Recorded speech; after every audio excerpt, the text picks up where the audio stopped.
नमस्ते प्रणाम सभी को। मैं आप सबकी गायिका खुशी कक्कर और मुझे बताते हुए बहुत ज़्यादा खुशी हो रही है कि मैं आ रही हूँ आप सभी से मिलने जिला गया, थाना टिकारी, ग्राम तितरपुर, मुकेश भैया जी के वहाँ 22/4/2024 को तिलक महोत्सव में। तो आप सभी आइए और खूब सारा प्यार आशीर्वाद दीजिए और मिलकर हम लोग खूब एंजॉय मस्ती करेंगे। Thank you so much. नमस्कार प्रणाम। हम भोजपुरी गायक धनंजय लाल यादव और आप सबको बताते हुए बहुत खुशी हो रही है कि हम आ रहे हैं 22 अप्रैल को ग्राम तेतारपुर, थाना टेकारी, जिला गया में मुकेश भैया के यहाँ तिलक महोत्सव में। तो आप सभी से आग्रह है कि आप लोग ज़्यादा से ज़्यादा संख्या में आइए और इस कार्यक्रम को सफल बनाइए। जय माता दी।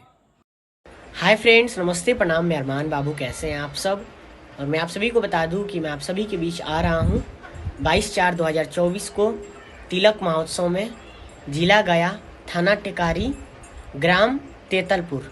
तो आप सभी से रिक्वेस्ट है कि आप सब भी आइए और प्रोग्राम का आनंद लीजिए। और हमारे साथ भोजपुरी की बहुत ही अच्छी गायिका खुशी कक्कर जी भी आ रही हैं और इस प्रोग्राम के आयोजक करता है मुकेश भैया। तो आप सब भी आइए और ढेर सारा मस्ती करेंगे। Thank you so much.